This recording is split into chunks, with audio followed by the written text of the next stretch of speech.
بسم اللہ الرحمن الرحیم۔ رب اشرح لی صدری ویسر لی امری واحلل عقدۃ من لسانی یفقہوا قولی۔ آج ہمارے ساتھ حافظ محمد بلال ڈوگر صاحب موجود ہیں اور ہم ان سے سوال و جواب کی نشست کر رہے ہیں کہ آج انہوں نے عید الفطر کا جو خطبہ دیا ہے اس میں کیا بیان فرمایا ہے۔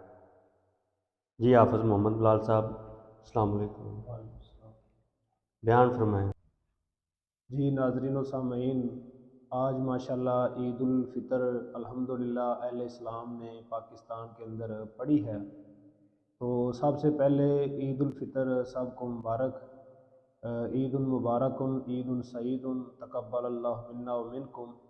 جو میرے بھائی عمران صاحب نے مجھ سے پوچھا ہے کہ آپ نے عید الفطر کا خطبہ کیا دیا ہے، تو مکمل خطبہ تو ہم نہیں بیان کر سکتے، اس کا خلاصہ ہم آپ کے سامنے پیش کرتے ہیں۔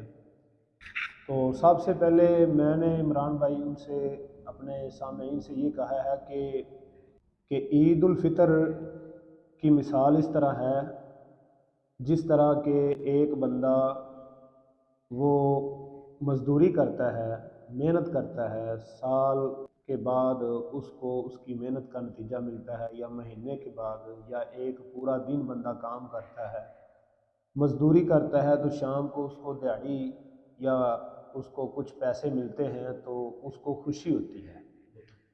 تو اسی طرح ہی اہل ایمان نے، اہل اسلام نے، اللہ والوں نے ایک پورا مہینہ اللہ کی اطاعت میں، اللہ کی فرما برداری میں گزارا ہے، نماز، روزہ اور صدقات و خیرات، دین کا کام، دین کے اعمال کیے ہیں، تو ان اعمال کا آج اجر ملنا ہے اہل ایمان کو۔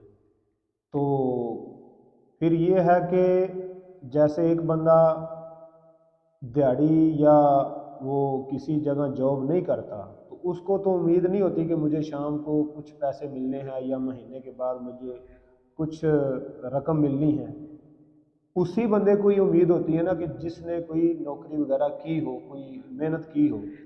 تو اسی طرح ہی وہ لوگ جنہوں نے نیک اعمال کیے ہیں ان کو ہی اللہ تعالیٰ نے اجر و ثواب کی صورت میں یہ چیزیں مطلب کہ ان کو اجر دینا ہے، ان کو معاوضہ اللہ تعالیٰ نے عطا کرنا ہے۔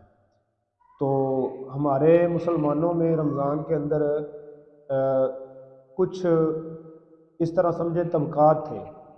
ایک طبقہ تو وہ تھا جنہوں نے بڑھ چڑھ کر نیکیاں کی ہیں، نیک اعمال کیے ہیں، اور ایک طبقہ وہ تھا جنہوں نے کچھ اعمال کیے ہیں، کچھ نیکیاں کی ہیں اور کچھ ان سے غلطیاں بھی ہوئی ہیں، اور تیسرا طبقہ وہ ہوگا کہ جنہوں نے سستی میں گزارا ہے رمضان، نہ انہوں نے نیکیاں کی ہیں نہ انہوں نے برائیاں کی ہیں، اور کچھ بدبخت ایسے تھے جنہوں نے رمضان کے اندر بہت زیادہ بڑھ چڑھ کر برائیاں کی، گناہ کیے۔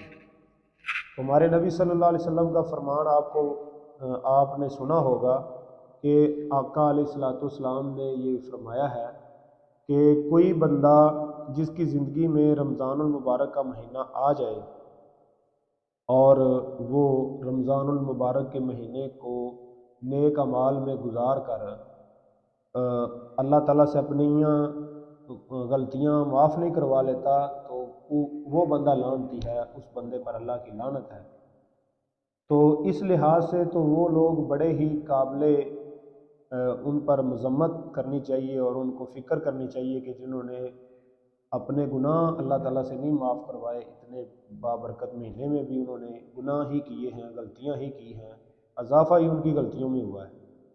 تو اس کے ساتھ لیکن ہم یہ بھی کہتے ہیں کہ پھر بھی اللہ تعالیٰ نے توبہ کا دروازہ ہمیشہ کے لیے کھلا رکھا، تو جب تک سورج مغرب سے نہیں نکلتا اس وقت تک اللہ تعالیٰ نے توبہ کا دروازہ کھلا رکھا ہے۔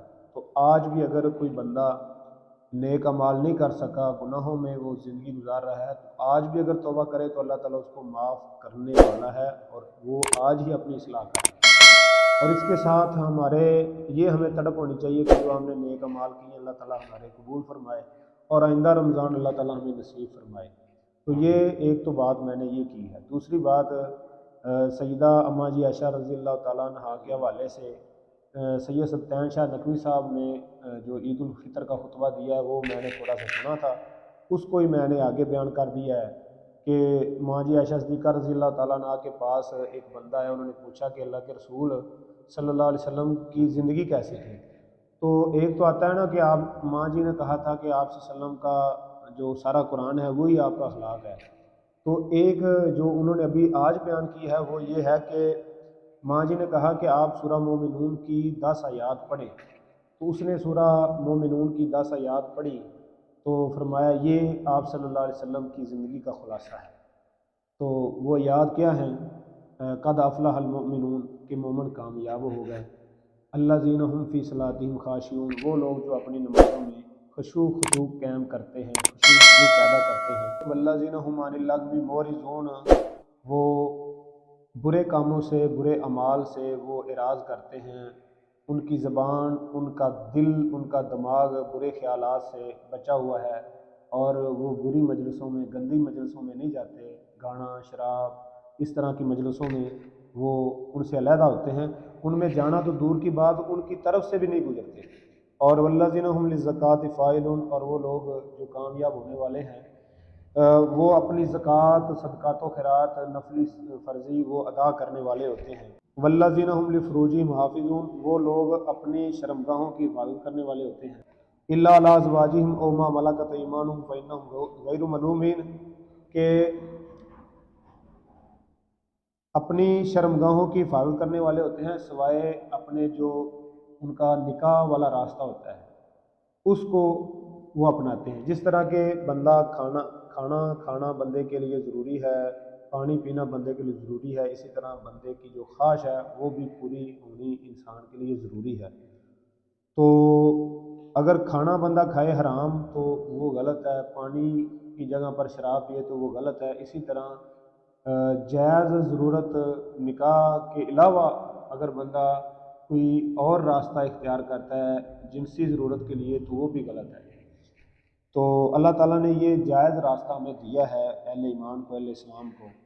تو اس کے ساتھ فمن ابتغى وراء ذلك فاولئک هم العادون والذین هم لاماناتهم وعهدهم راعون، وہ اپنے زبان کی بات کی پاسداری کرتے ہیں، اپنے وعدے کی پاسداری کرتے ہیں، امانتوں کی حفاظت کرتے ہیں اور اپنی نمازوں کی حفاظت کرتے ہیں، یہی لوگ وارث ہیں اور وہ جنت الفردوس کے وارث ہیں، اس میں وہ ہمیشہ رہیں گے۔ تو اگر آپ عید کی نماز پڑھنے والوں کے اجتماع میں جتنے بھی مسلمان موجود ہیں اگر ان کے اندر یہ سب خوبیاں موجود ہیں تو ان کو مبارک ہے، اگر نہیں ہیں تو ان کو فکر کرنا چاہیے۔ تو یہ نبی کریم صلی اللہ علیہ وسلم کی زندگی کا خلاصہ ہیں یہ آیات۔ تو اللہ تعالیٰ سے ہمیں بھی دعا کرنی چاہیے کہ اللہ تعالیٰ ہمیں بھی ان خوبیوں کو اللہ تعالیٰ اپنانے کی توفیق عطا فرمائے۔ تو یہی ہم نے آج کا عید الفطر کا خطبہ دیا ہے۔ جزاک اللہ۔